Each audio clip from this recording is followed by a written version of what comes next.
What if I told you reality doesn't exist until you observe it? Sounds like science fiction, but it's quantum physics. And more importantly, it's the key to why your life looks the way it does and how you can change it. In the next few minutes, you'll discover why nothing around you is fixed, why your future is already alive in the quantum field, and how your attention chooses which version you experience. This isn't theory, it's not magic, and it's definitely not passive. This is the observer effect, and once you understand it, you'll never look at your life the same way again. Part 1. Reality doesn't exist until you observe it. Imagine waking up one morning and realizing the floor beneath your feet, the sky outside your window, the people you pass on the street aren't as real as you think, not because they don't exist, but because they only exist in the form you know them, after you observe them. Wild? Absolutely. But let's slow down, because this isn't fantasy. This is quantum science whispering a truth that the ancient mystics have known all along. Reality is not a fixed movie playing out on a screen. It's a live broadcast, changing in real time based on the observer. That's you. Before you observe anything, reality exists in a cloud of probability, a fog of potential, a soup of infinite outcomes. But when your awareness meets it, when you look, the fog collapses, the potential picks a form, reality becomes real. The moment you understand this, you stop seeing life as something that happens to you, and you start realizing it's something you're generating every second. Let's go deeper. The science that shattered the old paradigm. In the early 20th century, physics was facing a crisis. The classical Newtonian view, where everything functioned like a predictable machine, was crumbling. Enter the double-slit experiment. If you've heard of it before, bear with me, because we're going to unpack it like storytellers, not scientists. Here's what happened. Physicists were shooting tiny particles, electrons, at a screen with two slits in it. If particles behaved like little baseballs, you'd expect them to go through one slit or the other and form two neat stripes on the wall behind it. But when no one was watching, the electrons didn't behave like particles. They acted like waves.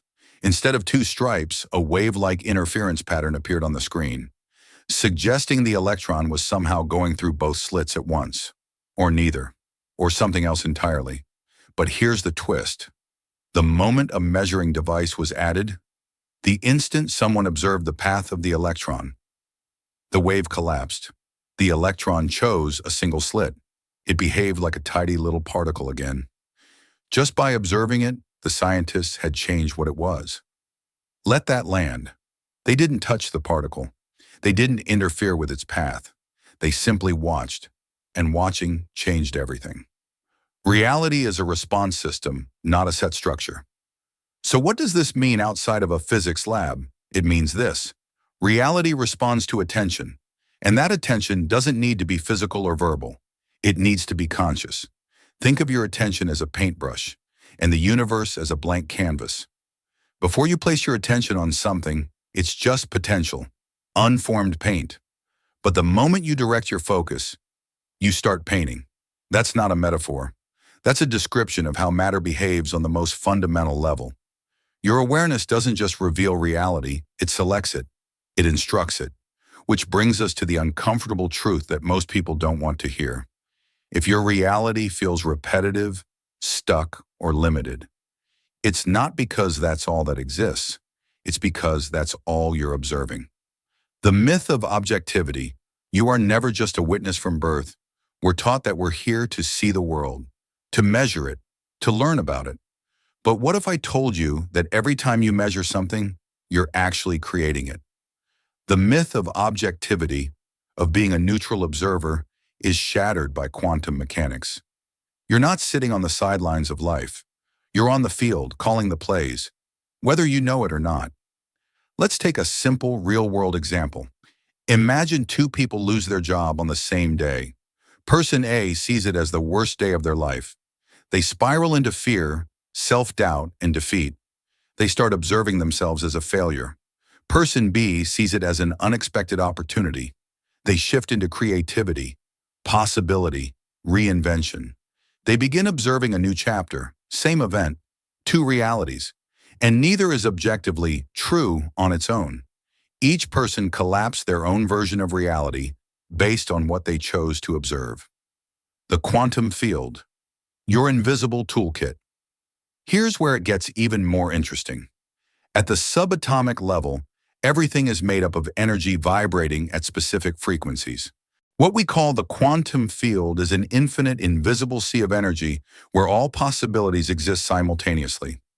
Every potential version of your future, every timeline where you succeed, fail, thrive, love, create, expand, it's all already there. The quantum field isn't outside of you. It's the background operating system you interact with through one interface, your attention. You don't interact with the field by begging, pleading, or wishing. You interact by observing, and not just observing neutrally, observing emotionally, observing intentionally. You are a collapser of worlds. This is the part that turns most people's worldview inside out. You're not reacting to life. You're selecting versions of it over and over again, with every thought, with every feeling, with every lens you choose to look through. Here's the kicker. Even when you do nothing, you're still observing, and the field is still responding. So when you wake up and replay your problems, when you scroll social media and compare, when you look in the mirror and reaffirm your limitations, you're telling the field, this version of me, this is who I am. Keep it going. And the quantum responds, okay. Not because it's cruel, because it's loyal. The universe isn't judging what you choose. It's simply delivering what you reinforce. Story break. The snow globe moment. Let's ground this with a short visual metaphor, something that clicks. Picture a snow globe. Before you shake it, everything inside is still potential. The moment you shake it, the snow flurries start swirling, creating a scene that looks magical, alive, dynamic. That shaking motion, that's your attention. Every time you direct your focus on anything, you're shaking the snow globe, and what appears depends on what emotion, expectation, and identity you've attached to the moment. Happy thoughts, golden flurries, fear-based reactions, dark storms, neutral observation, static noise, same globe, different observer, different outcome. The illusion of waiting for signs. Many people say, I'll believe it when I see it. But quantum mechanics says, you'll see it when you believe it. That's not spiritual fluff.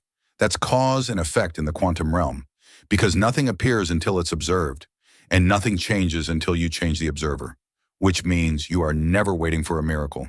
You are the miracle, waiting to be activated through focus. How to use this right now. Practical application. Let's get tactical. Here's a simple daily practice to bring this part of the observer effect into your life. 1. Morning attention audit. Before grabbing your phone, ask, what reality do I want to observe today? Then choose one word: clarity, peace, abundance, creativity, health. Hold it. Breathe it in. Let it set the tone. 2nd, midday micro shift. Set a reminder. Once around noon, pause and observe your internal dialogue. Are you observing problems or possibilities? Redirect. No shame, just awareness. 3rd, evening reflection journal. Just one sentence. Today I observed. Kidding. Make it conscious. Notice the patterns. This simple rhythm trains you to see observation as a choice, and your life begins to reconfigure. You're not stuck. You're just tuned to one version. Let's close this chapter with the truth that started it all. Nothing is fixed. Not your life, not your identity, not your past, not even your personality. They are all waveforms, potentials, until you continue to observe them into solidity. So stop telling yourself you're stuck. You're not stuck. You're just tuned to one version of reality. And that tuning is as simple as a shift in what you decide to observe, with presence, with emotion, with choice. Next up, part 2. You're not seeing reality, you're selecting it. In the next episode, we'll go even deeper into the hidden mechanics of your everyday observations, and why what you think is real is simply the version of the world you become fluent in choosing. Make sure you're subscribed. Hit the bell, because the field is listening, and your next quantum shift starts with what you observe. Next.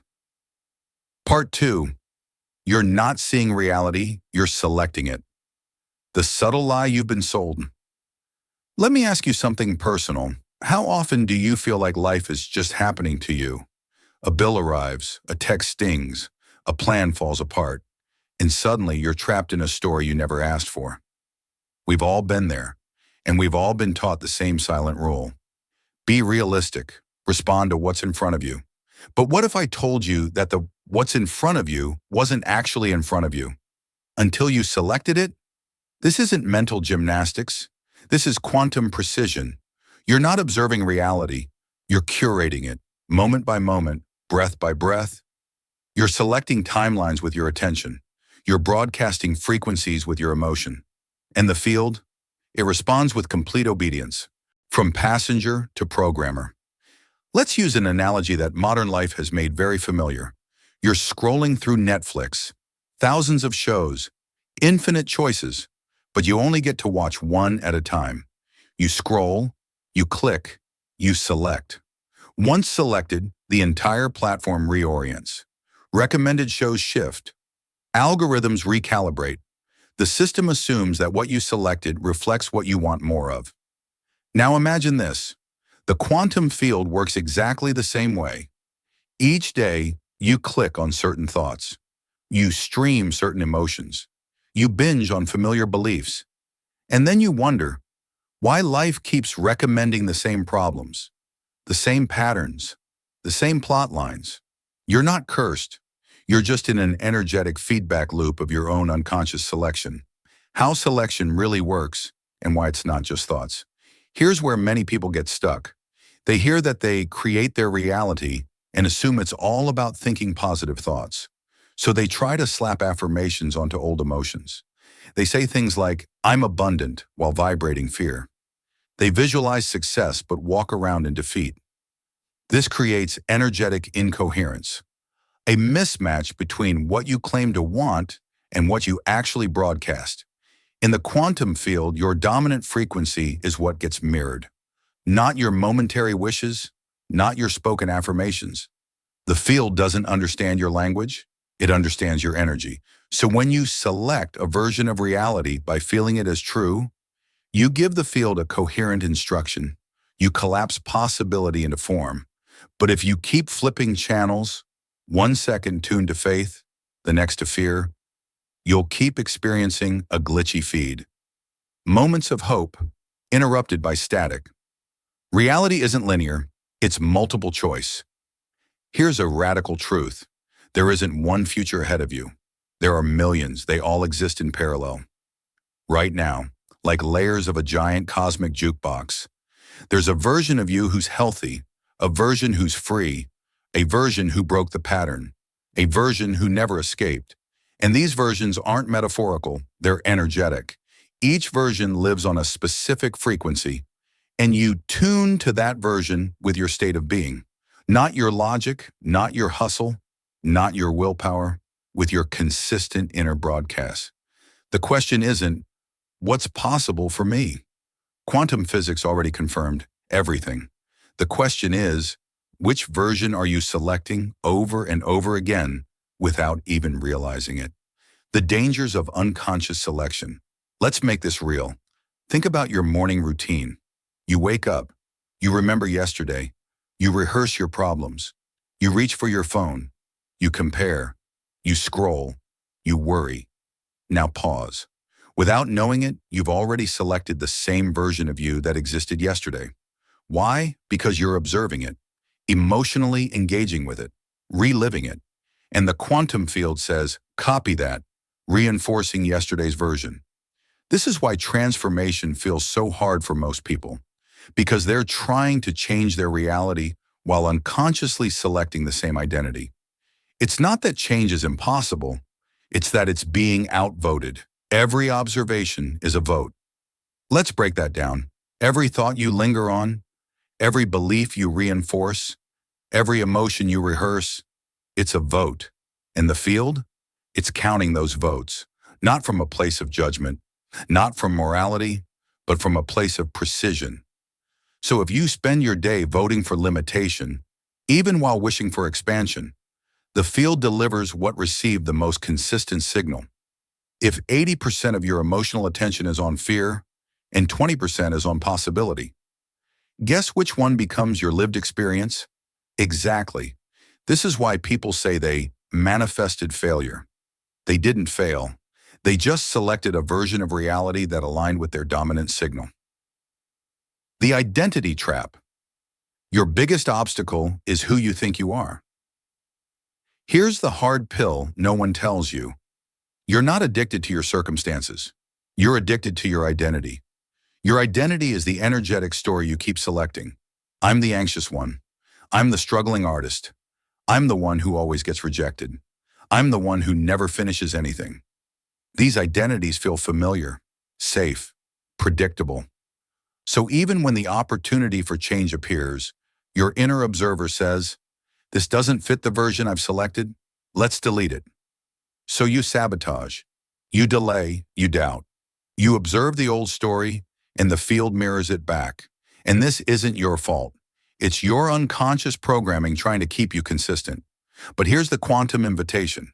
What if you started selecting a new identity, one that aligns with your next level self, before there's evidence? The field responds to who you are, not what you want. Wanting something is not enough.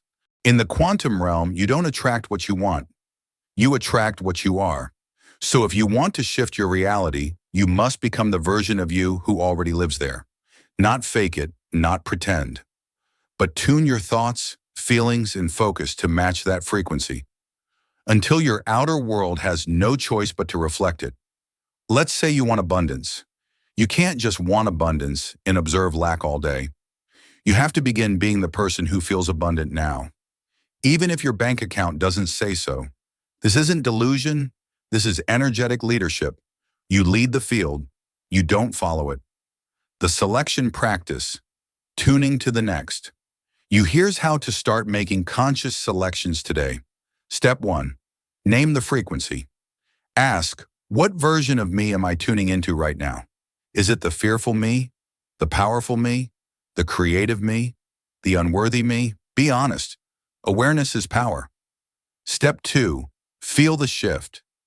Close your eyes and breathe. Visualize the version of you who already lives the outcome you desire. Feel their energy, their posture, their pace, their peace. This isn't visualization, it's frequency alignment. Step 3. Observe from the new version. Throughout your day, ask, how would this version of me observe this situation? They might pause instead of react. They might see opportunity where you used to see problems. They might respond with gratitude instead of fear. And the moment you shift how you observe, you shift what the field delivers. The selection cycle: observation, emotion, reality. Let's summarize this loop. You observe a version of reality, even unconsciously. That observation triggers an emotion. That emotion broadcasts a frequency. The field reflects that frequency with physical experience. You observe the new evidence, and the cycle begins again. So where's your power? Right at the start, in what you choose to observe. Break the loop there, and everything downstream changes. The mirror that never lies. Imagine standing in front of a mirror. You scowl. The reflection scowls back. You frown. It frowns, and then you yell, "Why are you always so negative?" Sounds ridiculous, right? But that's what most people are doing every day with life. They react to what they see in the mirror of reality and blame the reflection. Quantum mastery begins when you realize, if I want a different reflection, I must change what I'm projecting. You want a life that looks different? Then start observing it differently. Now, not later. Choose new frequencies, choose new emotions, choose new beliefs, and most importantly, choose a new you, because in the quantum field, that version of you already exists. All you have to do is select it. Coming. Next, Part 3, the quantum field, responds to emotion, not words. In Part 3, we'll unlock the secret to why your emotional signal not your thoughts, determines the timeline you receive and how to start broadcasting with clarity, power, and precision. Subscribe, like, share. The field is always listening, and your next timeline is only one observation away. Part 3. The quantum field responds to emotion, not words. The frequency behind the form. Why your words aren't working. Let's start here. Have you ever stood in front of the mirror and repeated affirmations like, I am successful, I am confident, I am wealthy, and yet deep down, you didn't believe a word of it? Your voice said the right things, but your body didn't buy it. Your nervous system rejected it. Your energy broadcasted something completely different. That disconnect? It's the gap between words and emotion. And the quantum field? It only hears one of them. Spoiler, it's not your words. The truth no one tells you about manifestation. Here's a truth that 95% of people miss. You don't manifest what you say, you manifest what you emotionally believe to be true. You can tell the universe you want a better life. You can script it, visualize it, even shout it from the rooftops. But if the dominant signal you broadcast emotionally is fear, doubt, lack, or unworthiness, the field reflects that, because the field doesn't speak your language. It speaks frequency. Emotion, the carrier wave of creation. Think of words as a radio show. They're the content, the idea, the message. But without a carrier frequency, that radio show doesn't reach anyone.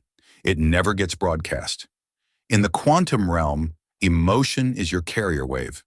It's what amplifies your thoughts. It's what sends the signal. No emotion equals no broadcast. Wrong emotion equals scrambled transmission. Right emotion, tuned consistently, equals crystal clear manifestation. This is why people can do all the right things. Morning routines, vision boards, affirmations, and still stay stuck. Because while their mind says yes, their emotional frequency is screaming no. If you're anxious inside, the mirror projects chaos. If you're hopeful, the mirror shifts. If you're deeply grateful, the world begins to organize around abundance. The field doesn't reward what's fair or deserved. It reflects what's felt and repeated. You may believe you should be further ahead by now, but the field isn't looking at your timeline. It's responding to your now line. The vibrational imprint you're broadcasting this moment. Emotions aren't reactions, they're instructions. Here's the shift most people never make. They treat emotion like a response. I feel angry because this happened. I feel fear because that might happen. But what if emotion isn't a response, but an instruction? What if your emotional state is not the result of your reality, but the source of it? Emotion tells the field what you're available for, what you're tuned into, what you're ready to receive. So the question becomes, what emotional blueprint are you handing the universe every single day? The power of emotional consistency. Let's talk about something most creators and coaches don't address enough. Consistency. You don't need to feel high vibe every second. You're human. You'll wobble. But you do need emotional consistency. A dominant baseline that aligns with the version of you you're calling in. It's not about intensity. It's about sustainability. Think of it like tuning a guitar. A single wrong note doesn't ruin the song. But if the whole instrument is out of tune, it doesn't matter how well you strum. The melody falls apart. Your emotions are your strings. What tune are you playing consistently? The science behind emotion plus creation. Let's ground this in neuroscience. Dr. Joe Dispenza's research shows that when people combine elevated emotion, gratitude, love, inspiration, with a clear intention, they create measurable changes in their brain chemistry, heart rhythm, and electromagnetic field. In other words, your emotional state alters your biology, and your biology becomes the signal you send to the field. When your heart and mind are in coherence, the field doesn't just hear you, it starts rearranging around you. In quantum language, emotion collapses potential into form. The subtle trap, conscious versus unconscious signals. Here's where most people fall into the hidden trap. They do their 10-minute morning meditation, they feel inspired, they visualize, they affirm, But then, they spend the next 23 hours and 50 minutes feeling stressed, doubtful, reactive, overwhelmed. Guess which signal the field responds to? Not the conscious one, not the rehearsed visualization, but the dominant emotional frequency. This is why you can't fake it. The field listens to the part of you that's most consistent, not the part that's most hopeful. Example, two people, one situation, two different universes. Let's break it down with a real-world story. Two people both lose their job. Person A feels panic, shame, unworthiness. They spiral into fear. Their focus narrows, their field tightens. They collapse a reality of struggle. Person B feels a wave of uncertainty too, but they shift into curiosity, possibility, gratitude for the space now available. Their focus widens. They lean into creativity. They collapse a reality of growth and reinvention. Same event, two emotional frequencies, two completely different timelines selected, and the field? It doesn't favor one over the other. It simply responds. Practical shift, building an emotional core frequency. So how do you actually shift your emotional signal? Here's a daily method I teach in storytelling and content work that applies perfectly to manifestation. Step 1. Name your default. What is the emotional frequency you live in most? Be honest. Is it anxiety, expectation, disappointment, indifference? Naming it removes the fog. Awareness is the first frequency shift. Step 2. Choose a new emotional set point. Don't aim for perfection, aim for upgraded. Instead of anxiety, choose curiosity. Instead of numbness, choose appreciation. Instead of urgency, choose peace. Step 3. Anchor with daily repetition. Spend 5 to 10 minutes each morning bathing in that emotion, not imagining outcomes, just feeling the frequency as if it's normal. The more familiar you make it, the easier it becomes your new emotional baseline. And the field responds. When you can't feel good, feel real. Let's be clear. You don't have to force fake positivity. You don't have to pretend everything's fine. But you do have to feel something with clarity. Neutral emotions like peace, calm, trust, and presence are incredibly powerful frequencies. You don't need to jump to joy if that feels impossible. But can you feel one moment of groundedness? One breath of stillness? The field doesn't require excitement. It requires coherence. Feel what's true, but feel it with ownership, with intention, with presence. That's when your signal sharpens. The emotional tuning fork exercise. Here's a powerful tool I use with clients and creatives alike. Simple, fast, effective. The tuning fork method. 1. Pick a single word that matches your desired state. Example, free, aligned, abundant. Set a timer for 3 minutes. 3. Sit quietly and breathe. Each inhale, feel that word expand in your chest. Each exhale, let go of anything that contradicts it. 4. Visualize nothing. Focus only on the feeling. The goal isn't to force it, it's to remember it. Your body already knows this feeling. You're just tuning back into it. And the more often you practice, the more that emotion becomes your emotional signature. And the field? It starts to send matching frequencies right back. Common misconceptions to release. Let's break a few myths wide open. I have to be high vibe all the time. Number, you need coherence, not constant euphoria. If I feel fear, I'll ruin my manifestation. Number, the field responds to dominance, not momentary emotion. Saying the right words is enough. Number, the field ignores what you say and follows what you broadcast. Visualization is more powerful than feeling. Number, visualization is the structure. Emotion is the signal. Feel it first, and the field will follow. If you walk away from this video with one insight, let it be this. Emotion is the currency of the universe. Every moment, you're placing an emotional order with the quantum field, and the universe is responding faithfully, precisely, without delay. So ask yourself, what emotion am I paying with today? Fear, doubt, scarcity, or trust? Peace? Power? Because the field doesn't delay. It reflects. It doesn't listen to what you hope for. It mirrors what you live. Coming next, Part 4. Coherence is the GPS for your desired life. In the next part, we'll talk about coherence, what it is, why it's the missing ingredient behind failed manifestations, and how to align your thoughts, emotions, and energy so the field can finally deliver without interference. Subscribe, comment, share this with someone who needs it. And if this spoke to you, drop a line below. I'm tuning my frequency to feel it first. The moment you feel it, you begin to become it. And the universe always responds, not to your wishes, but to your signal. Part 4. Coherence is the GPS for your desired life. How alignment turns thought into reality when you're doing all the right things. And nothing changes. Let's be honest. You've probably done everything they told you to do. Checkmark, you visualize. You journal. You say your affirmations. You've cleared your chakras, tracked the moon, meditated at sunrise. And still, nothing shifts. Or worse, it shifts a little, only to fall back. And you're left wondering, why do I feel like I'm spinning my wheels? The answer isn't that you're broken. It isn't that you're not high vibe enough. It's this. You're likely broadcasting incoherence. You've got a powerful signal in your head, but static in your heart.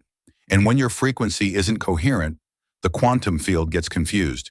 It doesn't know which instruction to follow, so it delays, distorts, or delivers partial results. What is coherence really? Let's strip away the buzzwords and break it down. Coherence is when your thoughts, emotions, and energy are aligned, vibrating in harmony. It's when what you think matches what you feel and lines up with what you believe. No contradiction, no crossfire, no internal war, just alignment. That alignment is what creates signal clarity, and clear signals always receive clear returns. The field isn't resisting you. It's waiting for a clean instruction. Coherence is that instruction. The incoherence gap.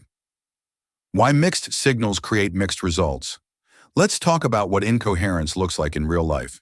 You say, I'm worthy of love, but deep down you feel unlovable. You think, this new project is going to work, but in your gut, you expect it to fail. You act, I'm taking steps to grow, but your energy is still scanning for the worst-case scenario. This creates frequency friction.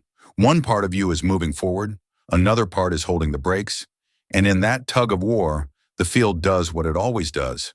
It reflects the dominant pattern, which is usually the one powered by emotion.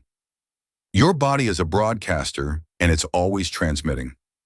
Here's what most people miss. Your body is not just a vehicle, it's a vibrational amplifier. Every cell, every breath, every emotional trigger, it all adds up to a signal. When you're in coherence, your heart rate, brain waves, and nervous system synchronize. This creates an electromagnetic field that expands outward, clear, stable, magnetic. But when you're in fear, stress, or contradiction, that field becomes chaotic, unfocused, weak. Your biology either supports your manifestation or scrambles it. This is why high-level manifestors don't just work on mindset. They train their emotional nervous system to feel safe in the frequency they're calling in. Coherence is safety and possibility. Let's talk about the emotional layer of coherence. Most people don't fear failure. They fear the feeling of failure. They don't resist success. They resist the discomfort of unfamiliar success. So they try to manifest new realities, while their nervous system clings to what's familiar. And the quantum field reads this as incoherence. I want this thing, but I don't feel safe having it, so it doesn't arrive. Not because you're being punished, because your signal says, do not deliver this yet, I'm not ready. The inner team. Mind, heart, and body coherence is like a team project. Your mind has the vision, your heart provides the emotion, your body carries the frequency. When all three work together, your signal is powerful, effortless, undeniable. But if even one part is out of sync, like a team member going rogue, the whole project gets delayed. So ask yourself, is my inner team aligned around the same vision? Or is your mind dreaming big? While your body braces for loss, This is the subtle sabotage that kills most quantum shifts. The moment coherence locks in, you'll know you're in coherence when you feel relaxed and activated. You're not in a hurry, but things start accelerating. You don't need proof, but evidence starts showing up. You're no longer convincing yourself. It just feels real. And when coherence locks in, the quantum field responds instantly because now you've become a stable frequency. And stable frequencies collapse potential into reality faster. Coherence isn't a peak state, it's a baseline. Let's clear a misconception. Coherence isn't about being on fire with excitement 24/7. That's unsustainable. Coherence is a baseline tone, not a peak emotion. Think of it like this. You don't need to shout for the universe to hear you. You need to speak clearly and consistently. That clarity, that's coherence. It's found in calm, in presence, in the subtle power of emotional congruence. When in doubt, return to the breath. Your breath is the fastest gateway to coherence. Why? Because breathing synchronizes your heart and brain. It lowers resistance. It signals to the body, we are safe, we are aligned, we are ready. Here's a simple coherence practice anyone can do. The 3-minute coherence reset. 1. Sit quietly. Place one hand over your heart. 2. Inhale slowly for 5 seconds. Exhale for 5 seconds. 3. As you breathe, feel gratitude, not for what's coming, but for what already exists. 4. Let the emotion expand through your chest. 5. After 3 minutes, release expectations. Just feel the alignment. Do this daily, not as a chore, but as a tuning ritual. Over time, it becomes your new frequency, and that frequency becomes your new reality. Reality responds to coherent leadership. Here's something advanced manifestors understand. Reality doesn't just reflect your energy, it obeys your energetic leadership. When you step into internal coherence, you stop asking the world to prove itself. You stop chasing signs. You stop waiting for permission. You lead. And because the field mirrors your state, the external world begins to reorganize around your alignment. Opportunities find you. People treat you differently. Timing lines up. Why? Because coherence compresses timelines. It collapses the wave faster. It brings your vision into form with less resistance. The recipe for coherent creation. Let's put this all into a repeatable formula. Clarity of vision, emotionally safe nervous system. Aligned daily actions equals quantum coherence. Each part supports the others. Clarity gives you direction. Emotion gives you fuel. Action anchors the frequency into form. This is why simply thinking good thoughts isn't enough. Thought without coherence is static. Noise, echoes that don't land. But thought fused with emotion and behavior, that becomes magnetic. The coherence audit. Are you ready to receive? Ask yourself right now, are my thoughts matching what I want? Are my emotions reinforcing or contradicting those thoughts? Is my body bracing for disappointment or ready for what I desire? This audit isn't about judgment. It's about refinement. You don't need to be perfect. You just need to be honest. From that honesty, you can realign.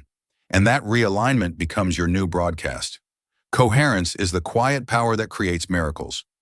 If you take nothing else from this video, remember this. The most powerful frequency is not the loudest. It's the most coherent.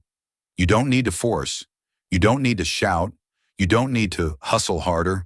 You need to align consistently, calmly, clearly. When your inner world sinks into coherence, the outer world cannot resist. The field has no choice but to deliver what you've already become. Because in the quantum world, it's not about effort. It's about energetic leadership. And coherence, that's the leadership language the universe obeys. Coming next, Part 5, Become the Observer of the Life You Want. In the final part of this series, we'll go beyond theory and into embodiment. How to shift your identity into the observer of your next level life and live there consistently until your new timeline becomes inevitable. Subscribe. Hit the bell. Share this with someone who's been doing everything right and just needs alignment. And drop this in the comments if you're feeling it. I am aligning in coherence now, because the moment you shift from seeking to tuning to aligning, everything changes. Part 5. Become the observer of the life you want. The final step: identity, embodiment, and quantum command. Who are you really observing as you? Let's begin with a single question, one that could recalibrate your entire life. Who are you observing yourself to be?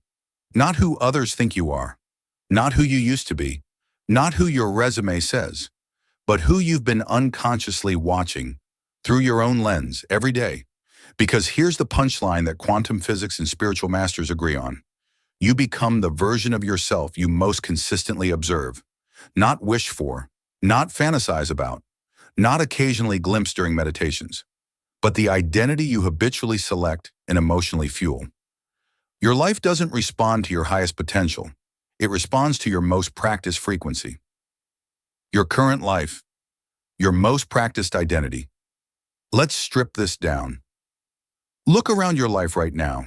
Your relationships, your finances, your health, your sense of peace or chaos. Every part of your external world is the echo of your internal observer. It's not your fault, it's your feedback. And that feedback comes from one source: the identity you've been emotionally broadcasting as me. This is where the observer effect becomes personal, because you're not just choosing what to focus on outside, you're focusing on who you are inside. And the quantum field mirrors that identity with ruthless accuracy. The identity loop: observe, emote, become. Let's trace this invisible loop. 1. You observe yourself in a certain way. I always mess things up. 2. That observation creates an emotional reaction: shame, anxiety, guilt. 3. That emotion reinforces the identity. See, I'm not cut out for this. 4. That identity shapes your next observation. 5. Loop repeats. This loop is how people get stuck. They don't lack potential. They're just trapped in a self-validating cycle of observation.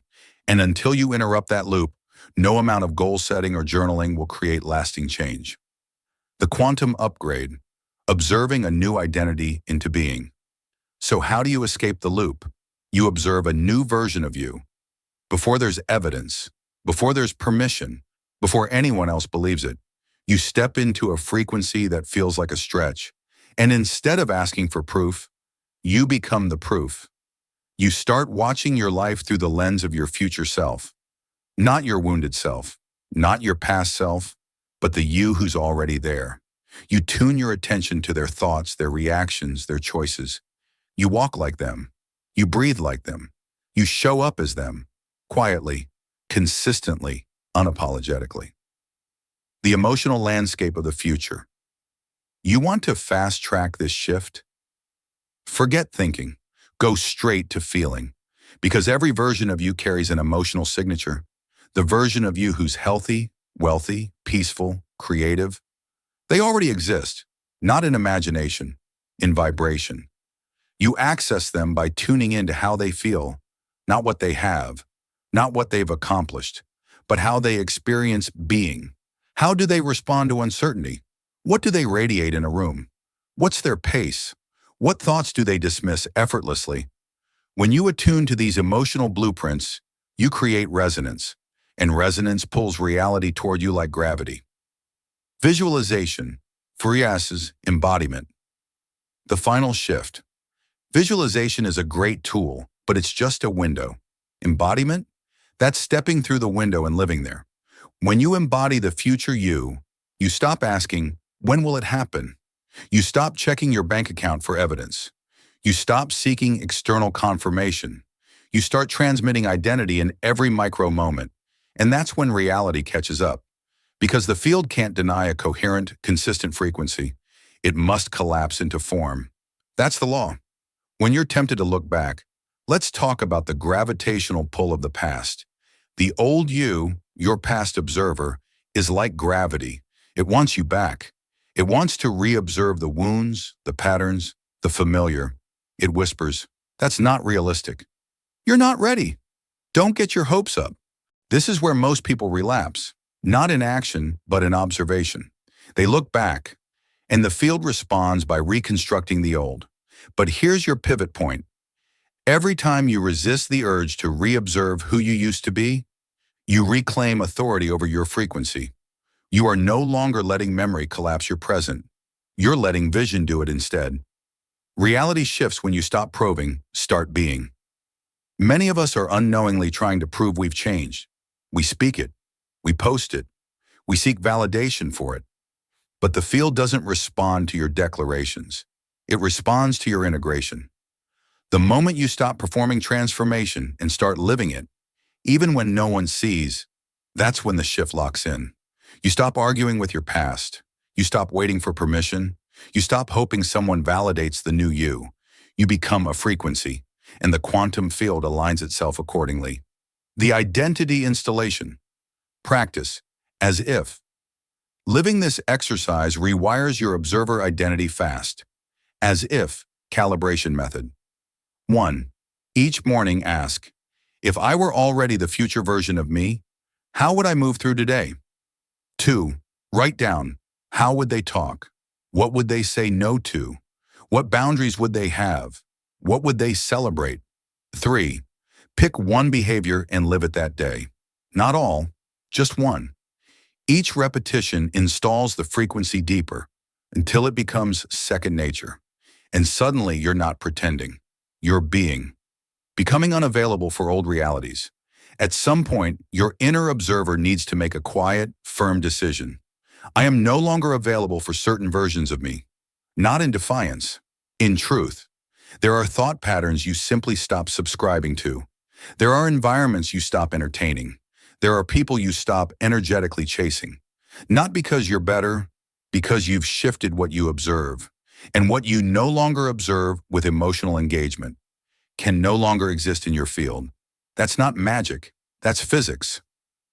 Living as the field, not just in the field. Here's the final evolution. You're not just observing from outside the field. You are the field. You are consciousness observing itself. So when you choose to observe love, you don't attract it, you amplify it. When you observe peace, you don't chase it. You become its portal. And when you observe the future version of you, with reverence, repetition, and emotion, you don't wait for them to arrive. You collapse them into now. You inhabit them, and the world bends accordingly. The final collapse. This is the essence of the observer effect. You are not waiting for the life you want. It's waiting for you to observe it with unwavering clarity. Because when you stop watching for signs, when you stop doubting the unseen, when you start showing up as the version of you who's already aligned, the quantum field stops guessing. It locks in. It delivers. It reflects. And your new timeline becomes inevitable. Not because you tried harder, but because you became undeniable. The series completion, call. You've reached the end of this series. But this isn't the end of your shift. This is the beginning of your conscious authorship. So here's what to do next. Drop this in the comments. I am now observing my highest identity. Let that be your signal to the field. Let it be the frequency stamp that marks your new chapter. And if this series awakens something deeper, go back, rewatch, reabsorb. Because repetition equals reinforcement, and reinforcement equals reality. Want to go deeper? In the next video, we'll explore what to do when the new timeline starts resisting you. How to handle tests, setbacks, and subtle quantum wobbles without collapsing back into the old you. Subscribe, share, save this playlist. You're not just watching transformation, you are becoming the observer who makes it real. And that changes everything.